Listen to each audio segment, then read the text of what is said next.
le cambié un poquito el título a la conversación porque el título era un poquito más ambicioso. Eh, Era algo así como cómo restablecer la confianza. ¿Ah? Yo aquí estoy más piolita con todo lo que está pasando en estos días en nuestro querido país, entonces puse ideas para mejorar la confianza. ¿Ah? No, con esta conversación no creo que la vayamos a restablecer, pero sí hay ideas para restablecerlo. Y la otra aclaración que creo que es importante, yo estoy hablando de confianza en las instituciones públicas, y cuando uno habla de instituciones públicas, no es el Estado necesariamente, aunque la mayoría de ellas pertenecen, corresponde al Estado. Las instituciones públicas están los tribunales de justicia, que es parte del Estado, por supuesto, pero es un órgano independiente del Estado. Y por instituciones públicas y yo estoy hablando de instituciones que les interesa el bien público, si ustedes quieren. Entonces no es solo tan restrictivo respecto del Estado. Entonces, eso como aclaración inicial. Entonces yo había pensado estos 5 puntos para plantear cómo está la confianza institucional en Chile, y después qué tipos de confianza hemos medido, por qué, y aquí esto es un zoom, por qué la confianza en el gobierno, y aquí sí lo achico, por qué la confianza en el gobierno es importante, y después ahí el bullet cuarto, si es que están despiertos o despiertas todavía, es tratar de hacer como una conceptualización de la confianza, y finalmente llegar a intentar resolver la pregunta por la cual me invitaron. Entonces, ¿cómo está la confianza institucional en Chile? Veámoslo y te respondo al tiro, no con un sentido histórico, pero con un sentido de relativamente corto plazo, que es la lámina que viene a continuación. La lámina que viene a continuación es la pregunta que hacemos en la encuesta Bicentenario, que es una encuesta que hace la Universidad Católica. ¿Cuánto confía en las instituciones que le nombraré?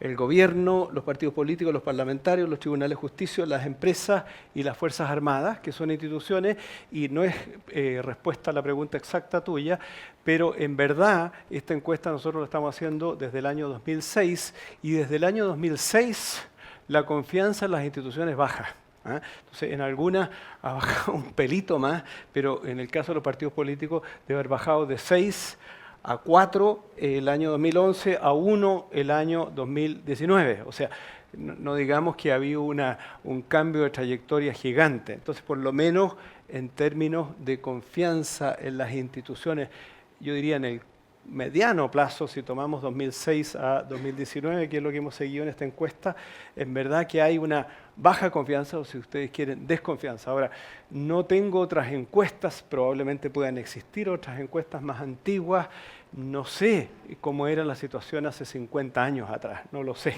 que esa es la pregunta más dura que tú haces. Entonces, lo que sí sabemos es que hay un bajo nivel de confianza en las instituciones públicas de Chile.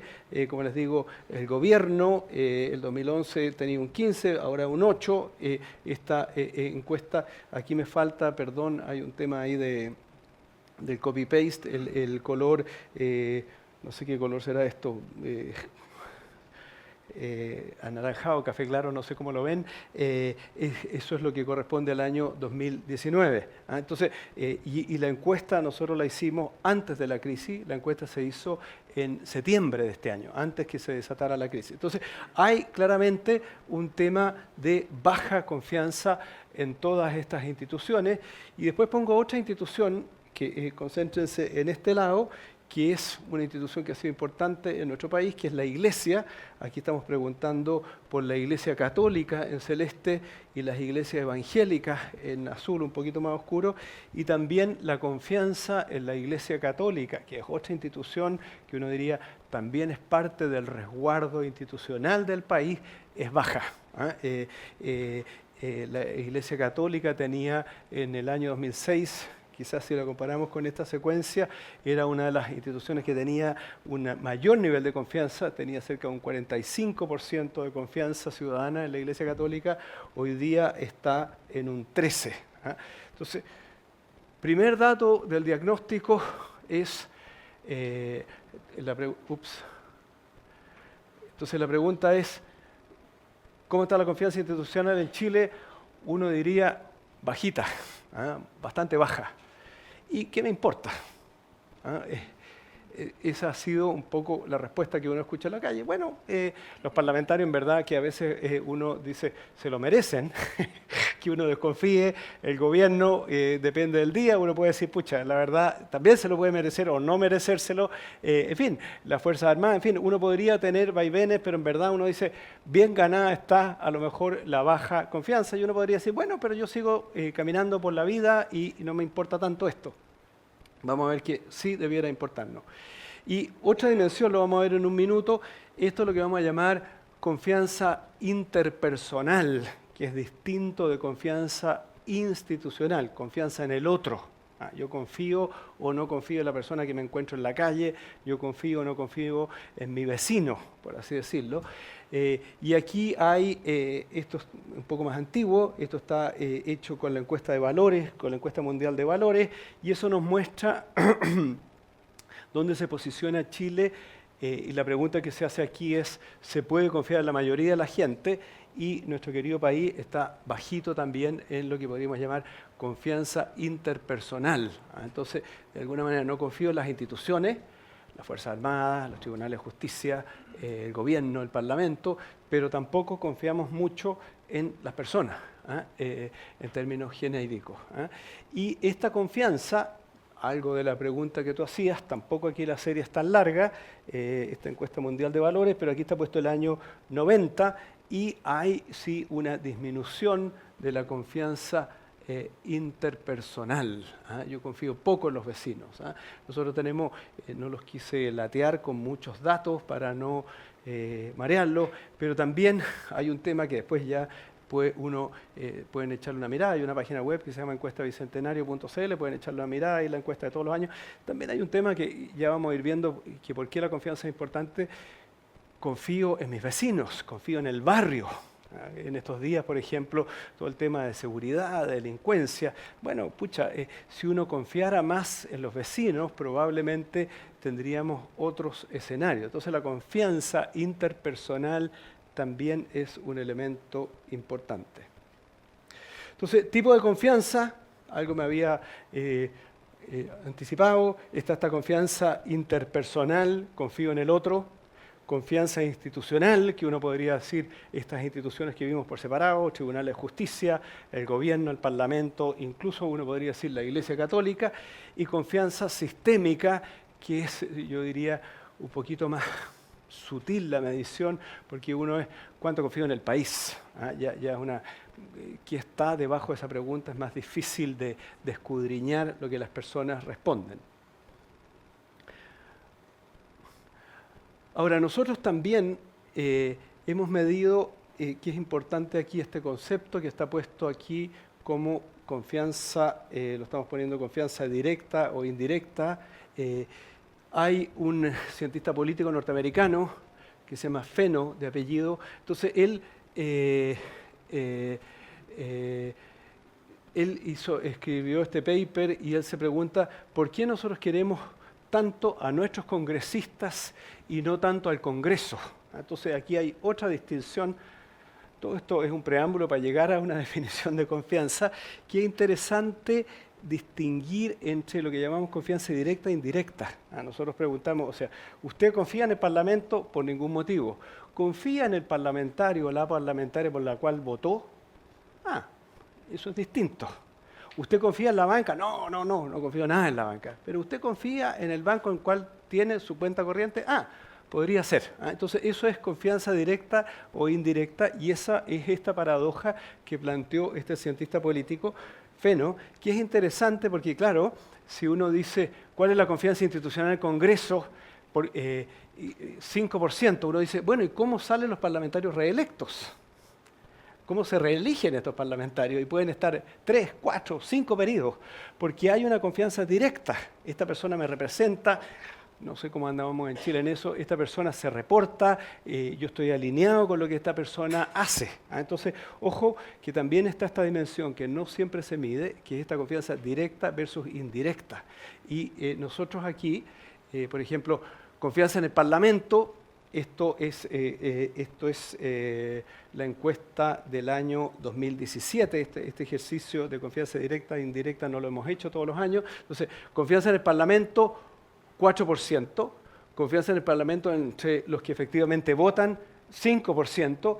Pero confianza en el diputado por quien votó, 36%. Entonces, este fenómeno de confianza directa versus indirecta es interesante porque uno dice, no confío en la justicia, pero en verdad, en el caso que a mí me tocó ir a un tribunal por alguna situación, en verdad que estuvo bien. Entonces, igual sigo creyendo que el sistema de justicia es malo o no le tengo confianza, pero veo que en algunos casos algo hay. Entonces, aquí el mismo ejercicio respecto de senadores. Aquí las empresas, por ejemplo, confianza en las empresas, preguntado en términos genéricos, 16%, confianza en las empresas en quienes trabajan en una empresa, sube un pelito más, y confianza en la empresa en la cual yo trabajo, ahí sube fuertemente. Confianza en casas comerciales, bajito, confianza en casas comerciales las cuales tiene una tarjeta, baja, sube un poquito, y definitivamente confianza en la multitienda en la cual tengo una tarjeta. Entonces, de alguna manera, el conocer más personalizadamente me lleva a tener más confianza, esta confianza directa. Entonces, interesante, esto es todavía un tema como más teórico para que entendamos estos conceptos. Y aquí el ejemplo que me anticipaba la banca, ¿no es cierto? Confianza en los bancos, 9%. Confianza en los bancos entre aquellos que tienen cuenta corriente, 15%, y confianza en el banco en que tengo cuenta corriente sube a 63%. Entonces, confianza directa versus confianza indirecta, y lo que en general estamos midiendo nosotros en confianza institucional es confianza indirecta. ¿Cuál es su apreciación que tiene sobre el sistema judicial? ¿Cuál es su confianza que usted tiene sobre el Parlamento? Y en la general, la confianza es baja. En la confianza más específica, o que estamos llamando aquí directa, puede haber mayores niveles de confianza porque yo me di el trabajo de entender quién era el diputado, la diputada, el alcalde, alcaldesa que quería votar. Confianza en el gobierno.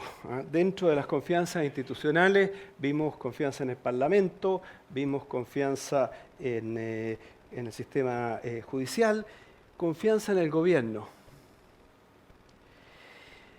Y aquí después voy a darle las referencias. Hay un libro que está bajable en internet de la OECD que se llama Trust y Public Policy, confianza y políticas públicas. Este tema de la confianza no es un tema, por así llamarlo, esotérico.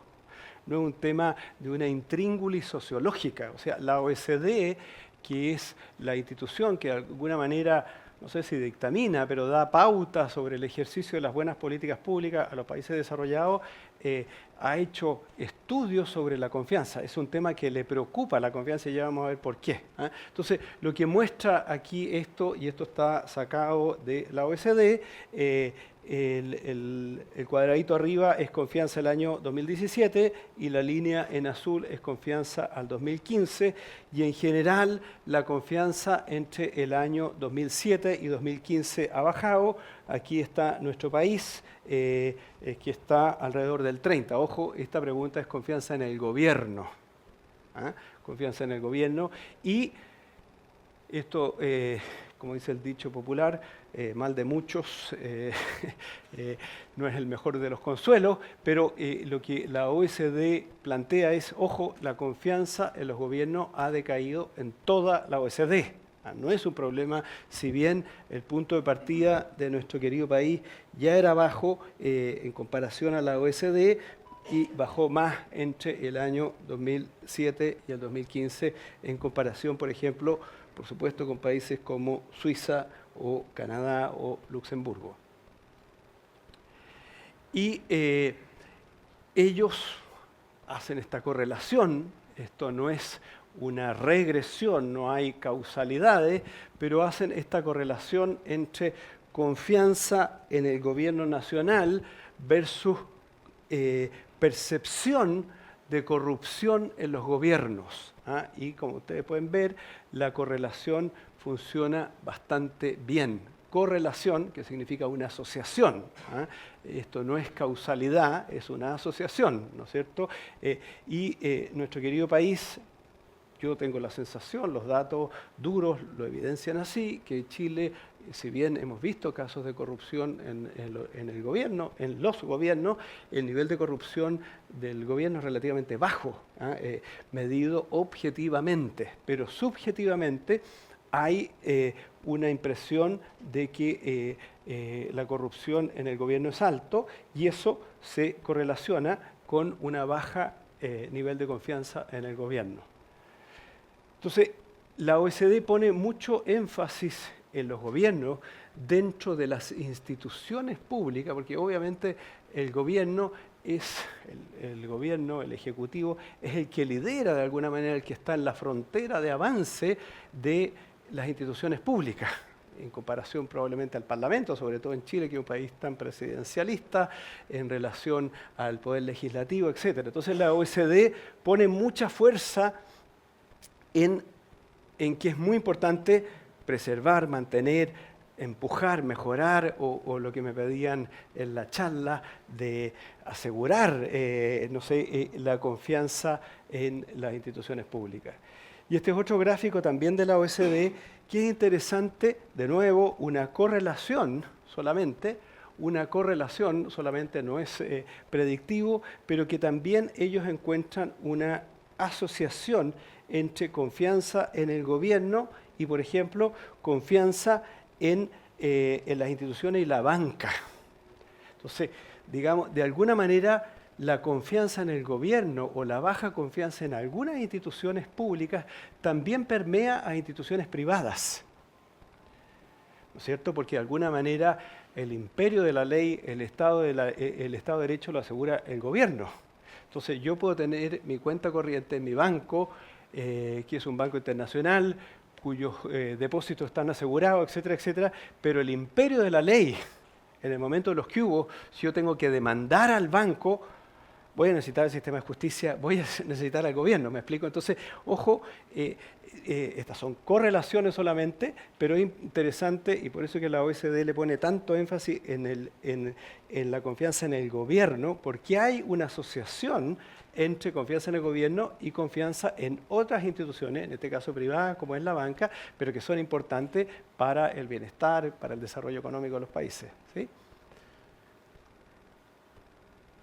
¿Qué es la confianza y por qué importa? ¿Estamos bien todavía? Porque esto es una parte más teórica, espero que no muy latera, pero más teórica, ¿sí? ¿Estamos bien todavía? ¿Sí? ¿Qué es la confianza y por qué importa? Esta es una definición, no es la mejor, hay miles de definiciones de confianza. Nosotros tenemos un documentito que lo pueden bajar, está en la página web del Centro de Políticas Públicas. Ha sido bien discutido esta definición, pero en fin, es la que encontramos. Pero ¿por qué nos importa la confianza? Dice aquí, la confianza corresponde a la capacidad de inclinarse y optar por cooperar con otro a pesar de no contar con plena certeza sobre la capacidad y disposición de este otro a velar por mi integridad o mis intereses. Eso es la confianza. A lo mejor la palabra inclinarse no es la mejor, pero de alguna manera yo confío en el otro, que el otro, a pesar de que no sé qué tan bueno es este banco, no sé qué tan buena esta tienda, no sé qué tan bueno este municipio, pero de alguna manera creo que va a ser la pega y por lo tanto me compro la casa en este barrio. Entonces, es contar, es la capacidad de cooperar a pesar de no contar con la plena certeza sobre la capacidad y disposición de este otro por velar por mi integridad y mis intereses. Y es muy interesante esta palabra aquí, en esta definición, el cooperar. Porque sobre todo en políticas públicas, yo necesito serme parte de los procesos. O sea, yo puedo ir al médico y si el médico me da una receta y yo no me tomo los remedios, no pasa nada. Yo siempre pongo este ejemplo a mis amigos los alcaldes. Entonces, la conversación que siempre les digo es, el municipio puede tener los mejores camiones recolectores de basura, los más modernos, pero si el vecino saca a destiempo la basura a la calle, siempre va a estar sucio. Entonces, el vecino tiene que tener esa confianza en que la política del municipio, en que la comuna, no sé, de La Pintana, va a ser una comuna amigable y amistosa con el medio ambiente y lo va a lograr, y yo tengo que poner mi cuota. Yo tengo que tener confianza. ¿Me explico o no? Tengo que creer y tener mi disposición a cooperar. Porque, y es lo que les digo siempre a los alcaldes, alcalde, usted puede poner, y ya vamos a ver que hay sustitutos de la confianza, puede poner toda la reglamentación posible. Vamos a esquilmar en multa al que saque la basura a destiempo. ¿Ah? Y vamos a comprar puros camiones Mercedes-Benz óptimos. Pero si la persona es desordenada y tira la basura, lo más probable es que inmediatamente pase otro vecino y vuelva a tirar otro pedazo de basura y rápidamente ese barrio, ese vecindario se va a ver sucio. ¿Me explico, no? Entonces, la confianza es un poquito esta capacidad de cooperar con el otro a pesar de no tener certeza sobre todo. Lo va a hacer bien. Espero que esto estoy utilizando de ejemplo La Pintana porque la conozco y La Pintana ha hecho un tremendo esfuerzo, siendo una comuna de bajos recursos, ha hecho un tremendo esfuerzo en temas ambientales, así que lo estoy poniendo como ejemplo en positivo, no en negativo. Entonces, pero yo igual tengo que tener una disposición a confiar, porque puedo decir, chuta, aquí en La Pintana a lo mejor el camión no va a pasar el día que tenía que pasar, entonces mejor tiro al tiro la basura. ¿Me explico, no? Entonces, por eso la confianza es tan importante, porque tengo que yo involucrarme, ¿ah? Y que está puesto aquí en esta palabra de cooperar. Y nosotros decimos que la confianza depende fundamentalmente de dos factores, lo que hemos llamado competencia e integridad. Competencia es la expectativa de que el otro tendrá la habilidad o competencia técnica para cumplir con lo que de él se espera, e integridad, expectativa de que el otro va a adherir a normas éticas, cumplir con su palabra y velar por el bien común. Entonces, yo les mostré esa correlación entre confianza y corrupción, pero ojo, no es solo corrupción la confianza. No es solo corrupción, hay veces que confianza se asocia a integridad, llamémoslo así. Y les pongo un ejemplo burdo, pero espero que lo pueda ejemplificar. O sea, yo puedo ir al doctor viejito, amigo de mis padres, no, yo ya estoy viejo, pero ustedes pueden ir al doctor viejito, amigo de sus padres, que es un bonachón, que es gran persona, que no les va a cobrar por la consulta, y les va a dar un diagnóstico, y es una persona muy proba, los va a atender gratis y va a ser muy probo. Pero cuando le llegue el momento de leer el escáner, ese doctor no va a saber leer el escáner. ¿No es cierto? Entonces uno dice, wow, qué probo, qué íntegro este doctor, atiende gratis, maravilloso, pero en verdad no me soluciona el problema. Y al revés, esto es para especificar estos ejes polares, puedo ir a una persona muy competente que me lee todos los escáneres posibles y está súper al día en los diagnósticos médicos, pero si me dice, oye, ¿cuántos días de licencia más querís? ¿Cuánto me ofrecís por el día marginal de licencia? Claro, súper competente, pero no es íntegro. ¿Me explico? Entonces, chuta, genial este doctor o doctora educada en Estados Unidos que sabe toda la tecnología al dedo, pero si me ofrece una coimisión por extenderme la licencia, no voy a confiar.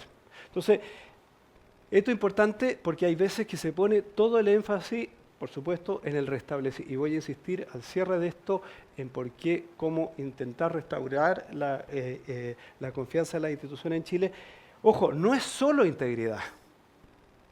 No es solo integridad. ¿Ah? Muy importante, hubo en el gobierno de Bachelet una comisión Engel que empujó varias leyes, varias de ellas están aprobadas, en avanzar en la integridad del sector público, pero ojo, la ciudadanía también tiene un tema de competencia.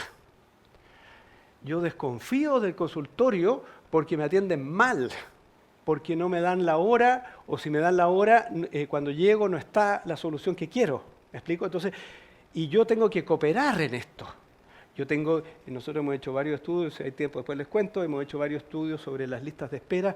Para llegar a operarme, aunque me den plazo un año, yo tengo que mantenerme con mi presión arterial adecuada, porque si llego hipertenso voy a perder la oportunidad de operarme. Yo tengo que cooperar y tengo que confiar en el sistema que va a funcionar en el momento oportuno. ¿Me siguen o no? Entonces, es la conjunción de ambas cosas. Que no me pidan coima en el consultorio o en el hospital público para avanzar en la cola, bien, pero también que haya una competencia para solucionar el problema al cual estoy enfrentado. Ahora, hay posibles sustitutos a la confianza, y con esto creo que termino esta cháchara más teórica. Antiguamente, siguiendo con estos ejemplos bien burdos, antiguamente la confianza se podía sustituir un poquito con la familiaridad. Pero hoy día, lo que dice la literatura y lo que hemos visto nosotros, es que la familiaridad no es suficiente, sobre todo en una sociedad compleja donde hay redes sociales y todo. Entonces, antiguamente yo podía, mira, yo sé que este doctor no es el más versado, está medio obsoleto, pero atendió a mi mamá, atendió a mi abuelita, y yo sé que a lo mejor el diagnóstico no va a ser tan asertivo, pero lo conozco, estoy familiarizado con él, sigo yendo al doctor. ¿Me explico? Entonces, pero hoy día ya esa familiaridad no es sustitución de la confianza.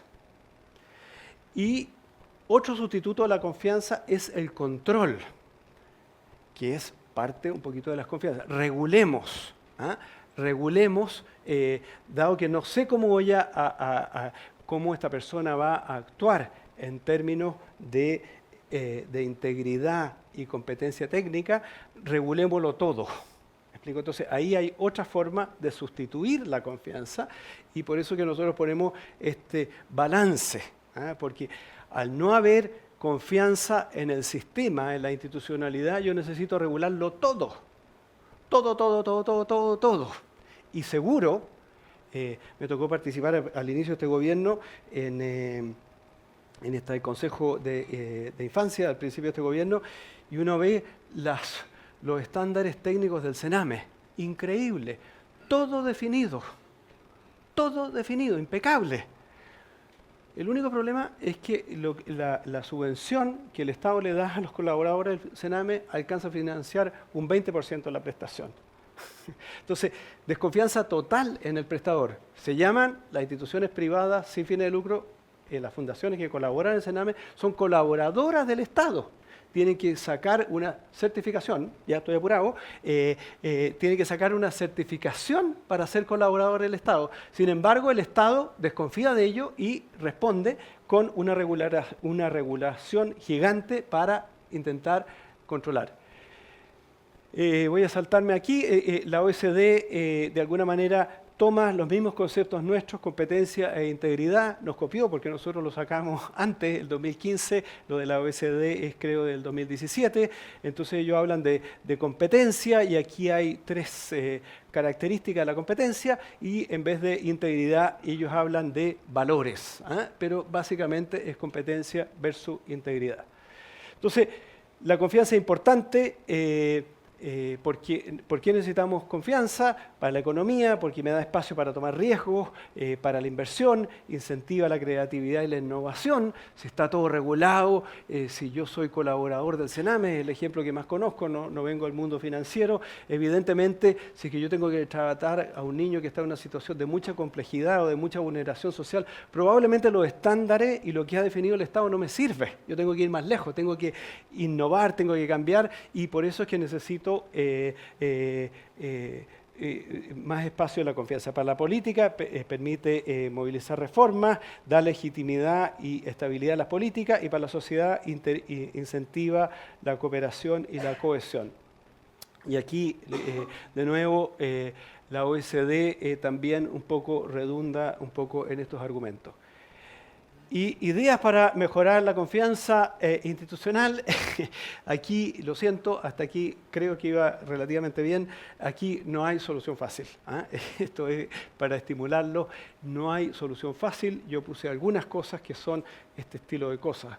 Agenda de probidad, transparencia y agenda de modernización del Estado. O sea, yo creo que Yo estoy colaborando en un Consejo de Modernización del Estado. Lamentablemente, las demandas sociales de hoy, las urgencias de hoy, en términos de demandas sociales y de presión política por un cambio constitucional, nos hacen perder, yo creo, fuertemente estos ejes, sobre todo la modernización del Estado.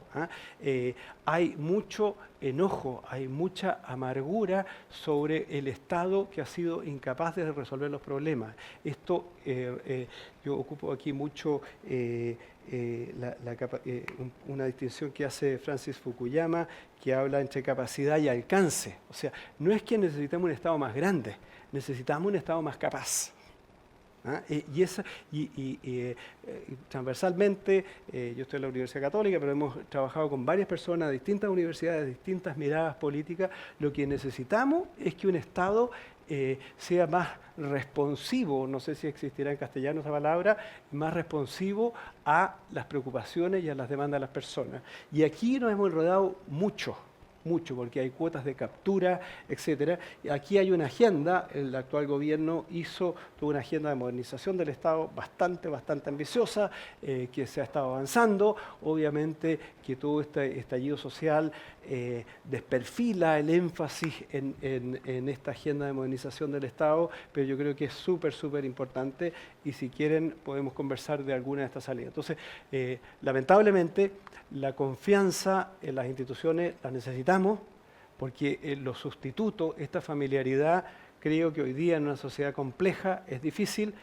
El otro sustituto es regularlo todo, puede ser, pero en general no funciona tan bien. Entonces necesitamos la confianza y para avanzar en esta confianza, lamentablemente, tenemos que avanzar a este tipo de cosas que son complejos de tramitar y tocan intereses y preocupaciones. Por ahí va lo que quería decirles. Muchas gracias.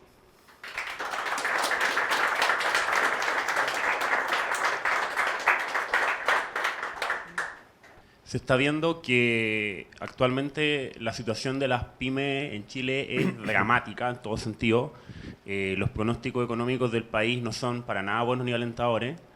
Y bueno, de hecho salió un informe del vice que dice que al día siguiente del anuncio de la nueva constitución se estaban fugando del país 50 millones de dólares por minuto, lo que habla bastante de lo que se nos viene.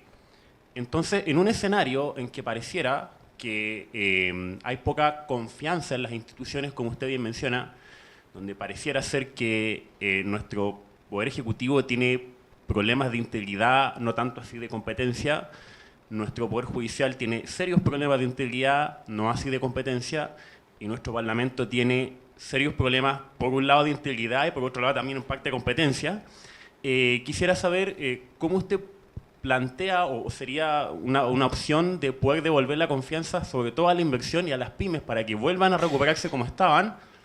Tal vez sería hacer un reemplazo de todo el Estado, la clase política, el gobierno y el Poder Judicial, o cómo lo ve usted en ese sentido.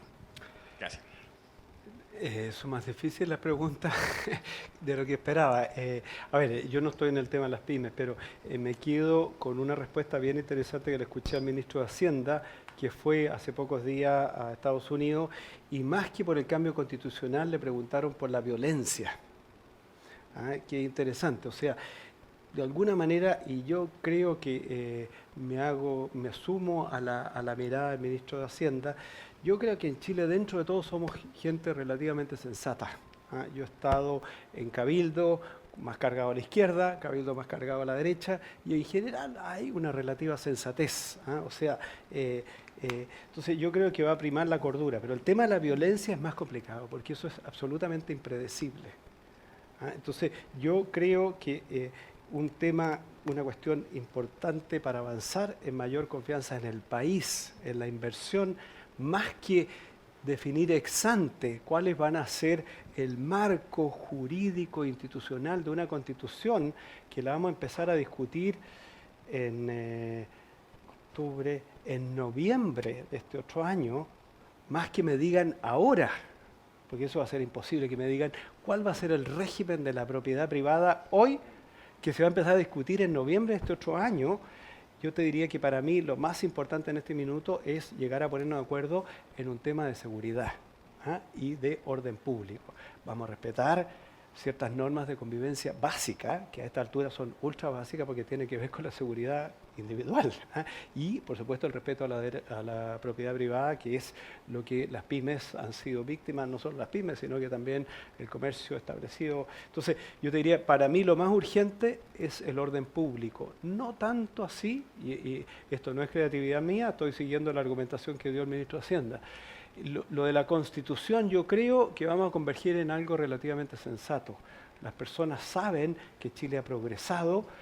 Por supuesto que hay 500 cosas que tenemos que progresar muchísimo, y parte de las demandas sociales yo creo que hay cosas genuinas, ¿ah? O sea, el estudio que nosotros hemos hecho sobre las listas de espera en salud, en el sistema público, es realmente vergonzoso.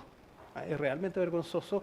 Nosotros modestamente hemos puesto una gotita de agua en el mar, pero la institucionalidad pública ha sido muy lenta, hay intereses y las cosas no avanzan, ¿eh? No avanzan. Hay varias de estas leyes que ya llevan 1 o 2 gobiernos cuando son críticas, ¿me entiendes? Entonces, hay algo de confianza en los chilenos y chilenas, tengo bastante confianza, sobre todo la gente de más esfuerzo, que por lo menos en la encuesta Bicentenario nos muestra que la gente de más esfuerzo es la más sensata, más que la gente del estrato alto, que son más rebuscados y muchas veces queremos cosas que son imposibles. Pero yo creo que lo más importante en esta etapa, como te digo, es el tema del orden público. Ha habido una buena declaración inicial de estos senadores transversales, 27 senadores que dijeron el orden público es algo que nos preocupa. El gobierno está poniendo énfasis en algunas leyes que tienen que ver con orden público, y si tú me dices dónde está mi confianza o expectativa en este caso, está más fuerte en eso que en pensar ex ante cuáles son los parámetros de la Constitución que vamos a empezar a discutir eventualmente, si se aprueba, que lo probable es que, por lo menos lo que dice la encuesta, que ese plebiscito va a salir probablemente hacia un cambio constitucional. Eso va a ser en noviembre del próximo año. Hola, buenas tardes. Mire, quería hacer una acotación. Igual yo trabajé en listas de salud de la espera, la lista de espera del año 2010. Logré en parte resolverla. Creo que se puede. Pero le quería hacer una consulta a usted. Usted mencionó los estándares del CENAME, que eran bastante, entre comillas, bastante buenos. En salud también se tienen bastantes estándares y todo en papel funciona sumamente bien. ¿Usted considera de que si, por ejemplo, en salud se pudiera supervisar mejor esos estándares en cumplimiento, se podría resolver en parte la lista de espera, que es uno de los temas que ha quebrantado la confianza en la sociedad?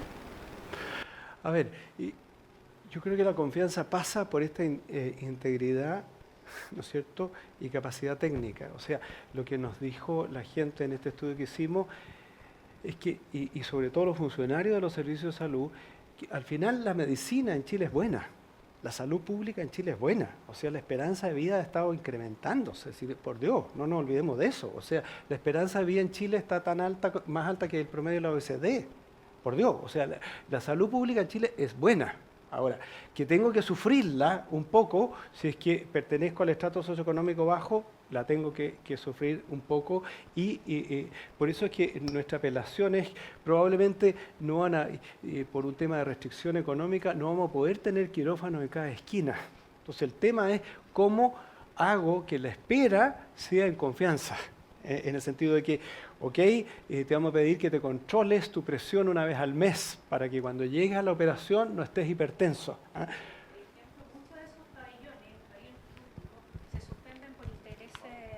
Personales, no sé si alguien conoce acá el sistema público de salud. El pabellón funciona hasta las 12 del día. Y son programados hasta las 6 de la tarde. Entonces yo tengo de las 12 hasta las 6 de la tarde una pérdida de pabellones en las cuales se hacen cirugías privadas. Absolutamente. Se opera de lunes a jueves, porque el día viernes no se opera. O sea, yo ahí tengo una mirada liberal, un poquito más liberal. A ver, en todas partes tienen que haber estándares. Los estándares son importantes porque te dan una visión hacia dónde tienes que ir. Pero otra cosa es sobreestandarizar, que es un poco lo que yo hacía la ironía con el caso del CENAME, ¿no es cierto? Que se parametriza tantas cosas que en verdad, claro, se pone un estándar superior al de la OECD y no lo puedo financiar. Entonces, yo creo en los estándares, pero con un cierto resguardo, pero estándares que te lleven a resultados. Te digo, porque yo estoy harto metido en la evaluación y monitoreo de políticas públicas. Empezamos a poner parámetros en todas las etapas del proceso y al final se pierde precisamente este concepto de confianza. Entonces tú trabajaste en el sector público, yo trabajo para el PMG, para cumplir una meta de gestión y en verdad, el paciente me importa poco, no creo que sea tu caso, el paciente me importa poco, lo que me importa es cumplir con una meta de gestión que me va a dar un bono finalmente de mejoramiento de sueldo. Entonces, lo que te digo, si tú me dices en el extremo, hay que poner estándar, de todos modos yo creo que hay que tener estándares, yo me movería más hacia estándares de resultado, cuántas personas, la tasa de recuperación postoperatoria, la satisfacción de usuario, ojo que lo puse aquí, el gobierno, esto viene del gobierno pasado, el gobierno actual lo está insistiendo más, cuán satisfecho quedo yo con mi interacción con el Estado, yo creo que eso es re importante, o sea, hay que tener parámetros, me compro lo tuyo, pero por otro lado tenemos ejércitos no sé si ejércitos, pero tenemos mucha gente fiscalizando lo infiscalizable y lo inexigible, ¿me entiendes? Entonces tiene que haber un equilibrio entre decirte, esta es la variable clave. Mira, si en la DIPRES tuvimos en algún minuto, yo no estaba en la DIPRES, pero había más de 1.500 indicadores de gestión. A ver, ¿quién puede seguir 1.500 indicadores de gestión? ¿Me explico? Entonces, creo en los estándares, hay que tener metas precisas y por eso también pusimos aquí, hay que ser muy asertivo en términos del gasto público. Yo te paso plata, ministro de Hacienda, a ti, Ministerio de Salud o lo que sea, para esta meta concreta y te voy a seguir por el cumplimiento de esa meta, pero no me voy a desgastar en miles de cosas. Nosotros acabamos de hacer un estudio sobre la subvención escolar preferencial, que es una política pública que ha funcionado relativamente bien en Chile, y el Ministerio de Educación nunca fue capaz de revisar las rendiciones de cuenta que le pedía. Entonces, hacemos un trabajo inútil que no sirve literalmente para nada y nos genera confianza finalmente. Es que eso mismo pasa, yo creo, en todos los servicios públicos, de que quizás no hay una supervisión, no hay un seguimiento del proceso. De todos modos. Porque, por ejemplo, los indicadores en cuales, no solamente en salud, sino en varios ítems de los servicios públicos, son bastante buenos y son bastante realistas, son bastante medibles. Pero si yo hago el seguimiento de ellos, se pierden, nadie hace un seguimiento de ellos. Entonces, ¿qué pasa? Que después a lo mejor la señora Juanita, le preguntan a ella, ¿usted confía, no sé, en el IPS o en el ISL, que lo utilizó como servicio público, o en la parte del servicio de salud? La señora Juanita va a decir que no, porque a lo que ella iba no fue resuelto. Entonces, a lo mejor esos mismos indicadores, como usted dice, hacerlos más acotables a la población y hacer el seguimiento correspondiente. Yo creo que estamos en el mismo punto, te fijas. O sea, la OECD ha insistido mucho, nosotros también. Es una definición que nosotros hemos hecho. El Estado está al servicio de las personas. Esa es la meta final. El Estado está al servicio de las personas y los funcionarios públicos están para servir a las personas, no para servirse a ellos mismos. Entonces, con esa lógica uno podría simplificar parámetros, podría simplificar procesos de monitoreo y seguimiento, y se puede hacer, y ese es el foco que ha puesto la OECD. Yo creo que en los años 2000 tuvimos un foco bastante en el control de gestión, nada aquí si es que hay ingenieros o ingeniera, con una mirada más bien ingenieril, de seguir paso a paso. Yo creo que eso, si bien fue un hito importante, hoy día tenemos que ir a pocos indicadores, pocas metas y que vayan al fondo, pero siempre pensando el estado al servicio de los ciudadanos. No es que el estado al servicio de los funcionarios. Sí. Allá. Gracias. Buenas tardes. Yo tengo una consulta sobre lo que mencionó respecto al orden público, que creo que, yo lo comparto, creo que es importante restablecerlo, pero también no sé bien cuál es la forma. El tema se está trabajando mucho en leyes que apuntan quizás a lo que usted comentó sobre regular todo. pero cómo eso se puede complementar con trabajar en la confianza, que finalmente está muy de la mano con el respeto, sobre todo a las Fuerzas Armadas. Entonces, no sé, pongo el ejemplo de cuando estuvimos en toque de queda. Estábamos regulados bajo eso y la gente no lo respetó porque tampoco confió en la institución. Entonces, más allá de que se regule, de que se trabaje en estas leyes, me parece que la solución va mucho más allá de eso y requiere también un tiempo razonable para volver a confiar, que es lo que yo relaciono con el respeto. O sea, no sé si estas leyes antisaqueo, antiencapuchado o todo lo que se está trabajando realmente va a restablecer el orden público sin que además se trabaje en la confianza, y no sé bien cómo ese punto se pudiese trabajar. Lamentablemente estoy de acuerdo contigo. A ver, yo vengo de un seminario que organizamos esta mañana en la universidad sobre orden público y derechos humanos. Carabineros ha sido una institución súper prestigiada en Chile históricamente, pero abandonada en los últimos 30 años. La dotación de Carabineros ha aumentado 5 veces por lo menos en los últimos 30 años, y la solución era: hay un problema de orden público, más carabineros. Más carabineros que se formaban en 8 meses, entonces, y con profesores de una calidad bastante dudosa, etcétera, etcétera. Entonces, no me deja de sorprender lamentablemente que lamentablemente no hay tanta confianza en la capacidad técnica. Había gente de todo el espectro político en el seminario, y si tú lees los protocolos de Carabineros están bastante bien definidos en el papel, de nuevo, en el papel, pero están superados en términos de su capacidad logística, están superados en términos de su capacidad física y superados en términos de su capacidad de formación. ¿Te fijas? Entonces, yo creo que lamentablemente es un tema un poquito más amplio, más largo, de que yo confío en que los mecanismos que hace Carabinero tienen un equilibrio, ¿no es cierto?, en el uso proporcional de la fuerza, que es la discusión que hemos tenido. Ya perdimos la ingenuidad en términos de que todas las marchas son pacíficas hace rato, ¿no es cierto? Pero por otro lado, también uno dice, bueno, hay un espacio legítimo para manifestarse. Entonces, cómo se maneja técnicamente eso tiene más de sociología, de psicología social, que de manejo de armamento. ¿Me explico, no? Y es una cuestión muy compleja. Y lamentablemente hemos dejado solos a Carabineros durante años.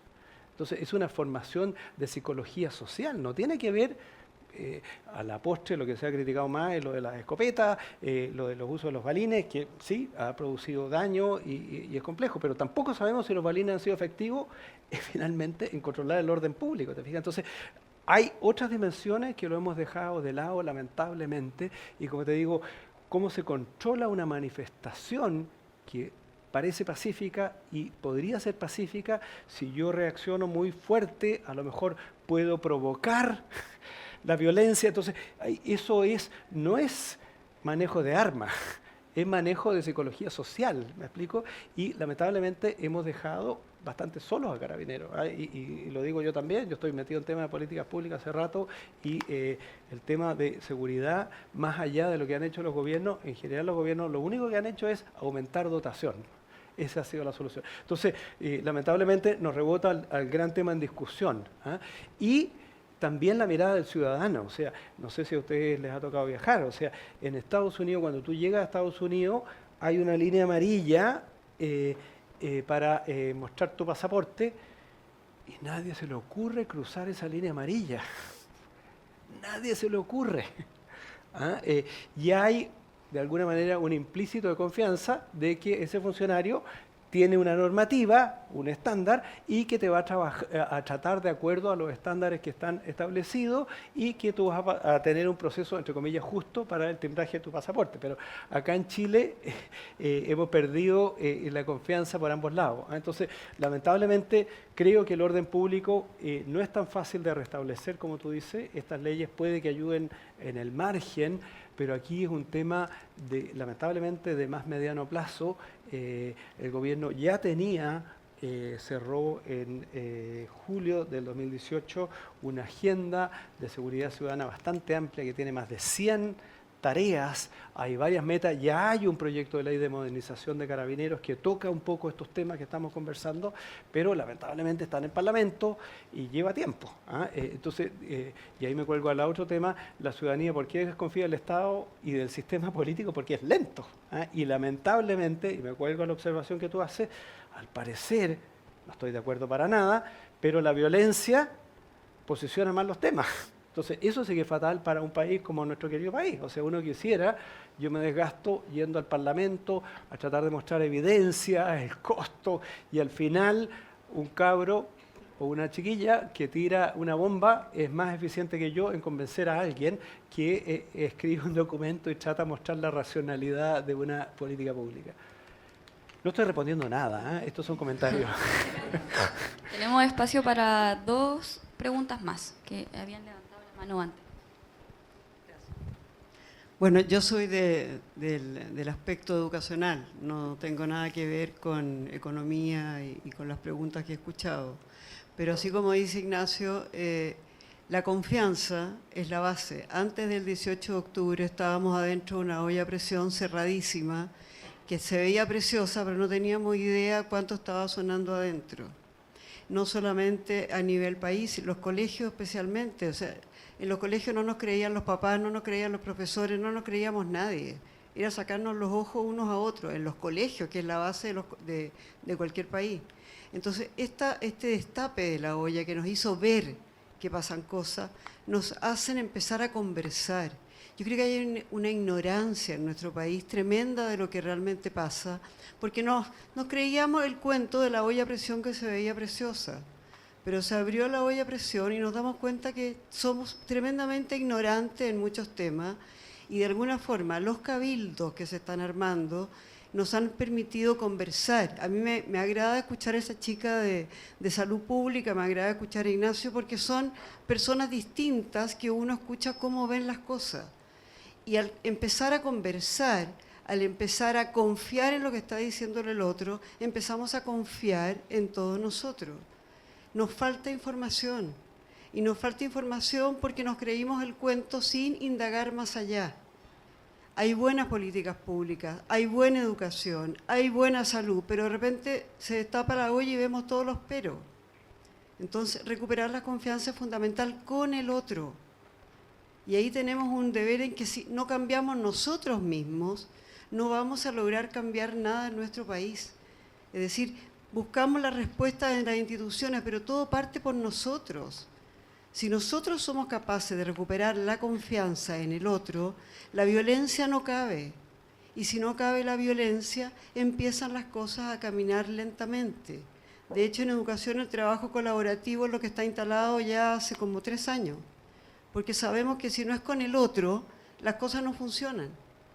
Así que yo los invitaría, más que nada porque vengo del mundo de la educación, a que empecemos a cambiar en nosotros mismos nuestra personalidad, nuestra forma de ver el mundo, a acercarme quizá a conversar más con el hermano, a conversar más con el papá, a conversar con la mamá, a conversar con los amigos, no dejando de lado las redes sociales ni mucho menos, pero no hacernos esclavos de un individualismo que nos estaba realmente cerrando los ojos.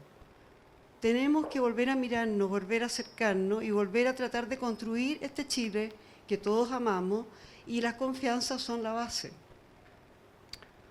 Bien, no hay mucho que comentar ahí, porque era un comentario más que una pregunta. Pero ciertamente que esto parte también de lo interpersonal. ¿Sí?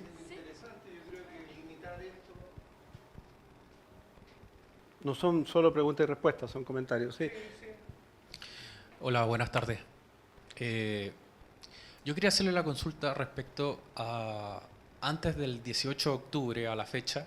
Siento que el gran problema de Chile siempre fue la impunidad, el aire de impunidad que hubo dentro de todos, desde la clase política hasta los ciudadanos más de a pie. Y en ese sentido, mi consulta va dirigida a saber si es que usted cree que hemos fallado también en el rol punitivo del Estado. Porque siento que aquí todos íbamos por la calle, todos íbamos por la vida, de hecho, haciendo lo que queríamos, sabiendo que nada no iba a pasar. No digo que lo haga yo, sino que sentía mucho eso en la actitud de las personas. A ver, yo creo que sí, o sea, en Bachelet esta agenda, esta comisión que presidió Eduardo Engel sobre la probidad, que se ha llamado la Comisión Anticorrupción, estaba, ¿ah? Y ahí hay varias cosas, incluido el tema de... Fantástico, no lo puse. Hay todo, aquí está, todo el tema de protección al consumidor, por ejemplo, un gran tema. Ahora, pero te reitero, de acuerdo a la definición que yo he dado, no es solo un tema de probidad, también hay un tema de capacidad técnica, ¿ah? De capacidad de respuesta, porque yo puedo tener, hay servicios públicos que la gente es súper honesta, pero no le da el ancho para producir las soluciones, ¿ah? Entonces, la desconfianza se quiebra por las dos cosas, ¿ah? Ciertamente, yo creo que habíamos advertido antes el tema de la probidad, ¿ah? Y como te digo, en el gobierno pasado estuvo esta comisión anticorrupción, es decir, comisiones anticorrupción han habido desde Eduardo Frei Ruiz-Tagle, ¿ah? Han habido sucesivos esfuerzos, algunos más eficaces, otros menos, por ir avanzando en todo el tema de conflicto de intereses. Yo creo que aquí hay una agenda amplia. Ahí hay una agenda importante, el tema de la colusión, el tema de la probidad no afecta solo al Estado, también al sector privado, pero también creo que hay un tema de capacidad técnica, ¿ah? Y aquí te digo, un palo al sector privado, porque esto no es solo el sector público. Yo soy una persona educada, de alto nivel de ingresos, pero cuando tengo que reclamar mi cambio de plan de celular, tirito. Eso no puede ser. No puede ser, o sea, la empresa tiene que estar interesada en mantenerme de cliente, ¿me entiendes? Entonces, yo creo que hay un tema, como te digo, y me quedo en mi marco teórico, porque si no, ya estaría renunciando a lo que acabo de exponer, pero yo creo que hay una mezcla de ambas cosas, de alguna manera como país habíamos advertido el tema de la corrupción, de la probidad, hemos avanzado más lento de lo que uno hubiese querido, pero el tema de la capacidad técnica, yo creo que también es algo que estamos dilatando, y ojalá que podamos avanzar, ¿ah? Fuertemente en eso. En fin, profe, ya que usted se contacta con alcaldes, delante lo mencionó, y tomó el lindo ejemplo de La Pintana, ¿cierto? Yo le recomendaría que tomara el contacto con Lavín. Lavín, yo vivo en Las Condes, y Lavín tiene cierta dispersión institucional. ¿En qué sentido? En Las Condes se gastan aproximadamente 4.000 millones de pesos anuales en seguridad pública. Y se gastan 4.000 millones de pesos en seguridad pública, aún teniendo, ¿cierto?, como institucionalidad Carabineros e Investigaciones, Gendarmería, en la represión, podríamos decir de alguna forma. Entonces, adicionalmente viene un gran parche por 4.000 millones de pesos en Las Condes. Yo digo, ¿debiera reclamar o no? No, porque es un servicio importante la seguridad, pero ya está significando un parche de 4.000 millones de pesos. Otro, ustedes todos saben que Lavín tiene 10 buses eléctricos revoloteando por Las Condes. Entonces yo digo, existe una institución llamada Ministerio de Transporte que tiene un programa, que tiene cierta gestión de ciudad, ¿ya?, de origen y destino, y este caballero manda un ingeniero a China y traen 10 buses y van a costar 5.000 millones de pesos, porque yo tengo los contratos. Yo le digo, señor Lavín, ¿cómo vamos a gastar esta plata teniendo una institucionalidad y siendo tan necesario? Por ejemplo, el costo alternativo es tener 100 casas, 50 casas, 100 casas de 50 millones de pesos para gente que realmente lo necesita. Entonces uno dice, aquí hay una desconfianza hasta de los propios alcaldes en una institucionalidad que se llama seguridad, en una institucionalidad que se llama Ministerio de Transporte, ¿cierto? Y tú tocabas algo muy bonito que es la educación. Yo he empezado a analizar ciertos contratos que tiene la Corporación de Educación de Las Condes, y en uno casi se me cayó el pelo que me quedaba, ¿ya? Y decía, contrata con una empresa y le dice, señor, necesito que... hicieron un contrato que decía lo siguiente, habrán cursos a razón de 8 millones y tanto, creo en ese momento, estoy hablando del año 2010, para mercaderistas, para niños que han terminado la educación secundaria para insertarlo en la red laboral. Curso de mercaderista con plata de la educación en vez de reforzar la enseñanza. Después, cursos para niños de 5º año y 7º año para, ¿cómo le llaman esta? De emprendimiento.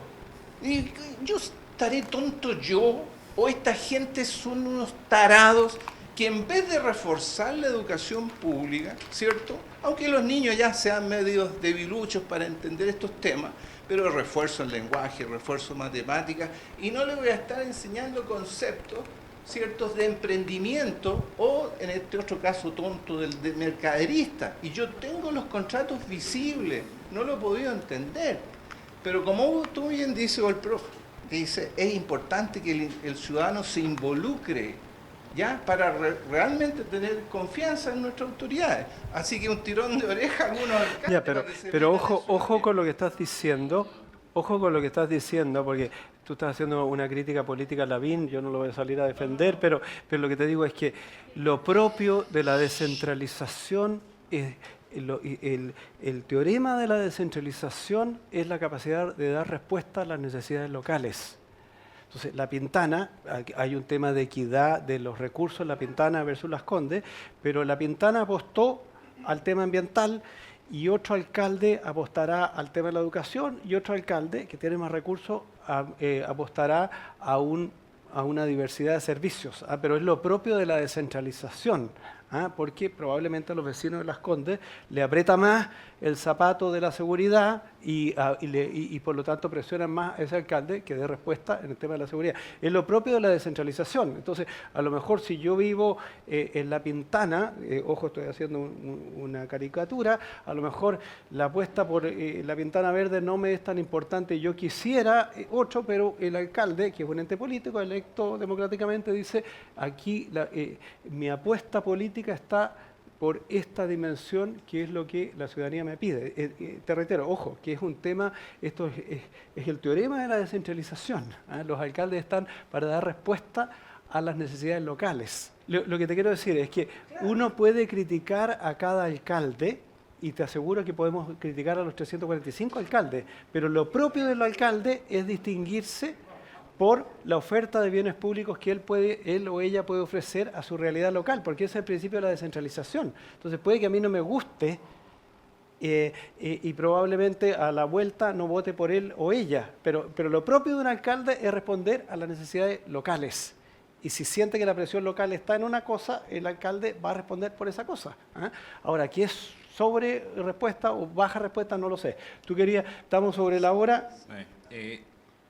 Con respecto a la transparencia, ¿qué sería posible materializar en el gobierno del presidente Piñera en estos 2 años y meses que quedan de lo que está propuesto? Buena pregunta. Bueno, esto se está avanzando bastante. Y creo que es re importante. Y ojalá lo que estamos aquí y que somos todos usuarios de alguna manera, le demos importancia a que bueno que haya servicios públicos que la gente está satisfecha o criticar a aquellos que estamos menos satisfechos. Es un tema de información que es bien importante, porque tradicionalmente aquí ha habido mucha autocomplacencia, ¿no es cierto? 90% de satisfacción en todos los servicios públicos. Esto es una medida estandarizada que les pone exigencia. Entonces yo creo que esto ya está funcionando, va a salir próximamente un nuevo estudio y creo que es importante decir, mire este servicio que lo hace bien, mire este otro que lo hace mal, aquí hay que avanzar y hay que mirar al Estado, al servicio de las personas. Entonces eso está funcionando y yo diría que eso se puede avanzar bastante. La Dirección de Presupuesto y la evaluación del gasto, por lo menos lo que ha dicho el ministro Briones, esto ya estaba en la agenda del gobierno, ahí también se puede avanzar. Hoy día hay, por ejemplo, una plataforma que se llama de gobierno abierto, los que sean más numéricos pueden mirarlo, que es bien interesante, un poquito teórico, pero es bien interesante. A propósito de la observación tuya, uno puede saber en qué está gastando el Estado hoy y puede hacer un seguimiento. Sí. ¿Y eso compite con, por ejemplo, el Observatorio del Gasto el observatorio se cuelga de esos datos y hace un procesamiento, pero el observatorio fiscal se nutre de los datos de la plataforma de gobierno abierto de la Dirección de Presupuestos. ¿Ah? Entonces ellos hacen su procesamiento, hacen sus cruces y presentan los datos en los temas que a ellos les preocupan más. Entonces eso también es un tema importante de avance en términos de transparencia. Yo creo que es bien importante. El gobierno ya aprobó una ley de gobierno digital. A ver, estamos en un mundo de la tecnología, ustedes deben de conocer esta plataforma Chile Atiende, que de nuevo, el Estado al servicio de las personas. Se pueden hacer, no sé, ya se me olvida la cantidad de trámites que hoy se pueden hacer a través de Internet. Está esta restricción que es media compleja a veces, esto de la clave única del registro civil, pero es una clave que tú la obtienes una vez de por vida, se supone, y que te permite, y el plan es hacerlo avanzar muchísimo más. Eso, de nuevo, es una ganancia, en el sentido de que no tengo que ir al Servio a tramitar el subsidio habitacional, lo puedo hacer eventualmente si tengo internet, o puedo ir al INP, y la persona del INP, del Instituto de Normalización Previsional, tiene conocimiento del acceso a toda la red del Estado. Entonces, hay cosas que estamos avanzando, probablemente, a propósito de la observación que se hacía atrás, a lo mejor la gente que está protestando con este menú no los voy a convencer de dejar de protestar, pero creo que es importante no olvidarse, porque aquí hay una agenda de modernización bien importante. Sí. Si nosotros tenemos un documento que habla precisamente de la subjetividad, y la subjetividad es un tema que está mucho más fuerte hoy. O sea, hay encuestas que hablan, salió hace poco una encuesta, por ejemplo, de que le pregunta a la persona, ¿usted cree que la pobreza ha disminuido o ha aumentado en Chile? Y el grueso de la gente responde que ha aumentado en circunstancias que objetivamente sabemos que ha disminuido en forma muy significativa. Yo creo que es un tema que hay que trabajar. Yo vengo más bien del mundo más tecnocrático, y creo, si algo aprendido en esta crisis es eso, que uno tiene que ser capaz de transmitir mejor esto. Creo que Briones en ese sentido está haciendo un buen papel, y lo subjetivo hay que incorporarlo con mucha más fuerza. Ahí hay una tensión que está en el medio de la crisis, hasta qué punto lo subjetivo es un criterio de verdad.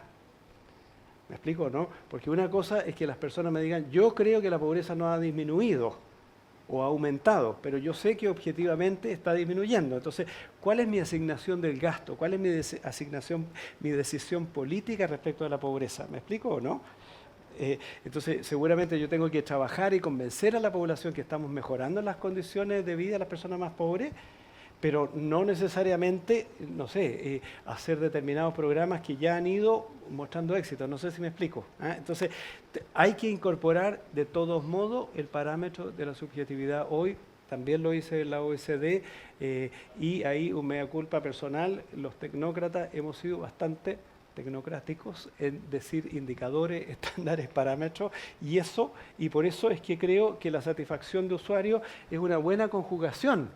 ¿Me entiendes? Porque puede que mi operación salga bien, pero cuán satisfecho quedé yo, cómo me trataron. Eso hoy día puede ser tan importante como la satisfacción de la operación propiamente tal, el trabajo, la parte clínica o médica, cuán satisfecho quedé yo. Entonces, se pueden incorporar los objetivos, pero yo estoy contigo, hay que meterle mucho más fuerza a eso. Un bombardeo de información, pero de la verdad, o sea, cuando dicen, por ejemplo, oye, la desigualdad está disparada, ya, pero el mismo informe del profesor Claudio Sabelli, que ya varios lo han escuchado, incluso lo vi, el profesor de la Católica, el uruguayo, que dice que históricamente la desigualdad en Chile hoy está muchísimo más baja que hace años atrás. Entonces, eso hay que decirlo hasta el cansancio. Claro. Que la gente lo vea. Porque claro. si uno viene a la izquierda y se agarra todos los aspectos emocionales y empieza a generar una falsa verdad y una mentira.